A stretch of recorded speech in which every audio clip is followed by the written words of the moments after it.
Smart Drivers, Rick with Smart Drive Test, talking to you today about blind spots and the importance of blind spots when you're learning how to drive. As well, we're going to talk about the fundamentals of learning how to drive. Now, just before we get started here, be sure to hit that subscribe button over about there. That way you're going to get access to all of the great information and videos as I get them available to you. Now, talking about blind spots are paramount in learning how to drive. When you first start learning how to drive, it is important to understand the blind spots around your vehicle, and no doubt the biggest blind spots on your vehicle are on the passenger side of the vehicle and to the rear of the vehicle. And I've sort of hid this blind spot information in another video, the curb parking video, and so what I've done is I've moved that information out, and you'll see that I actually shot it in the winter time. So today I'm going to show you that blind spot information and show you the importance of knowing blind spot information and getting a sense of where your vehicle is in space and place. And one of the reasons that you're going to have difficulty parking and doing other slow speed maneuvers is because of these blind spots around your vehicle. And the way that you get to understand these blind spots around your vehicle is by going out and getting some of those 1 meter tall 36-inch pylons and practicing slow speed maneuvers in a parking lot with these pylons and trying to get as close as you can to them without hitting, and that will give you an understanding of where your vehicle is in space and place. So we're going to talk about that today and give you some more information about blind spots and the fundamentals of learning how to drive. So stick around, we'll be right back with that information.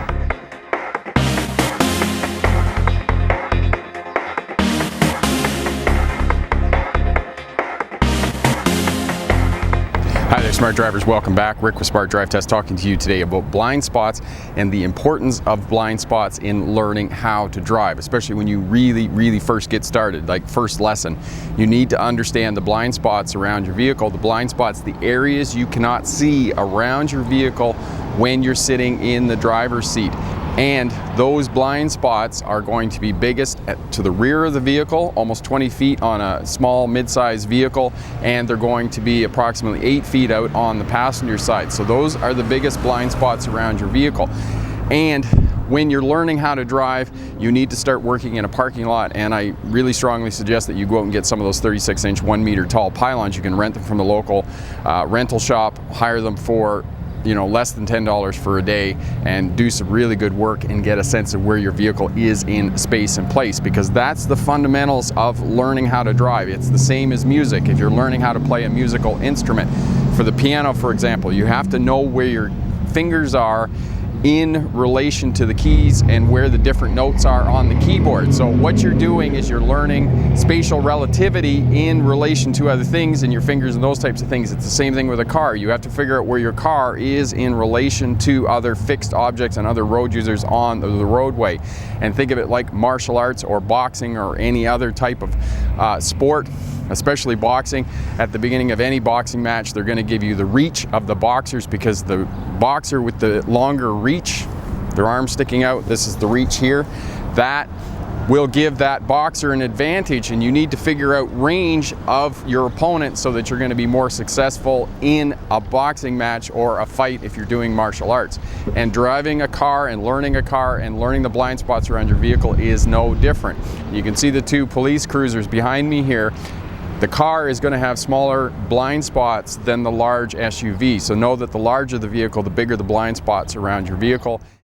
The bigger the vehicle, the bigger the blind spots. So know that if you're driving a higher class vehicle, you're going to have bigger blind spots around your vehicle. And as you get up to tractor trailers, they're going to be enormous. Now, for those of you learning how to drive a passenger vehicle, it is important to understand that these bigger vehicles have much bigger blind spots. And when they're making turns and those types of things, it's important to stay back and give them lots of room.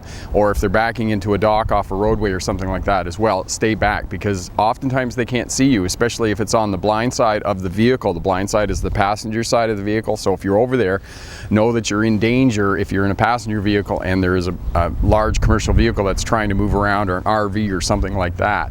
So know that these vehicles behind me here, if you're driving near them when you're learning how to drive, stay back from them. That way they have better chance of seeing you and you being seen. So that's one of the keys to driving around large vehicles, whether it's one of these large cement trucks behind me, a tractor trailer unit, an RV unit, or vehicles that are towing trailers. All of these larger vehicles have much bigger blind spots, and it's important to give them a wide berth when you're learning how to drive and as you continue through your driving career. So, blind spots around your vehicle. I'm going to show you this older footage that I shot months earlier in the winter time here and show you specifically the blind spots around my midsize SUV. And as I said, the bigger the vehicle, the bigger the blind spots.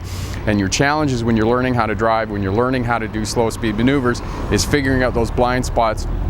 And especially when you're parking along a curb, you have to get the vehicle 6 to 9 inches from the curb when you're parallel parking, or you're just straight curb parking, or where the vehicle is in space and place when you're reverse bay parking, backing into a parking space. And you need to know where the blind spots are around your vehicle. And just for the purposes of a road test, know that when you're reversing into a parking space or reverse bay parking, you can't use a reverse camera. So just know that. So let's go to that older footage here and I'll show you the blind spots around my midsize SUV. The first thing you need to know about your vehicle, you need to know about the blind spots around your vehicle. The blind spots around your vehicle are fairly significant, and out the front of the vehicle, your blind spot is more than 6 feet to be able to see an 18-inch pylon. If you move that pylon out to the back of the vehicle, it's even more significant. It's more than 20 feet before you can see that 18-inch pylon out the back of the vehicle. So there's a significant blind spot out the back. The second biggest blind spot on your vehicle, not really surprising, is out on the passenger side, and it's almost 8 feet from the passenger's door out to that 18-inch pylon that you're able to see it from the driver's side. If you measure the inside of the vehicle, and I have a small SUV, it's 4 feet, so it's 12 feet, more than 3.5 meters out to that pylon. So there's a fairly significant blind spot on the passenger's side, and the smallest blind spot on your vehicle is out on the driver's side, which is not surprising because that's where you sit and are positioned in the vehicle. It's only about 3 feet or approximately 1 meter out to the 18-inch pylon on the driver's side, as you can see here in the image. You know that the second biggest blind spot around your vehicle is on the passenger side. Therefore, to get close to a 4 to 6 inch curb is going to be somewhat challenging. So the first thing you need to do in order to be successful to park along a curb, go out and do slow speed maneuvers. Get those 36-inch pylons and practice backing around corners, backing up on either side of the pylons and driving along those pylons, so you get a good sense of space management of the vehicle. And I come back to these slow speed maneuvers again and again. Yes, they are not sexy. They are not sexy in any stretch of the imagination. As I said in the introduction, you certainly don't want your friends to see. But if you want to be an overall better driver, you got to spend time doing the slow speed maneuvers. And if you don't want to drive over the curb when you're parallel parking, when you're doing 3-point turns, or you're trying to park along the curb for the purposes of your road test, you need to spend time doing slow speed maneuvers. I cannot stress that enough. If you don't spend the time in the parking lot doing slow speed maneuvers, you're not going to be successful parallel parking, you're not going to be successful parking along a curb, and you're not going to be successful doing 3-point turns. These are the slow speed maneuvers. Yes, they are a very small part of a road test. However, they are the parts of the road test that give new drivers the most grief. So spend the time doing slow speed maneuvers, and this will translate into all of your driving and make you a better driver overall. So do the slow speed maneuvers, know what the blind spots are in your vehicle, and know the challenges that you're up against. Quick review of blind spots around your vehicle. It is important to understand that there are areas around your vehicle that you cannot see from the driver's seat, and the biggest blind spots on your vehicle are going to be out on the passenger side, and they're going to be the rear of the vehicle. These are places that you cannot see around your vehicle when you're sitting in the driver's seat, regardless of which side of the vehicle you're sitting on and where you are in the world. And the larger the vehicle, the bigger the blind spots. This police van behind me here is going to have much bigger blind spots than a mid-size SUV or a small compact car.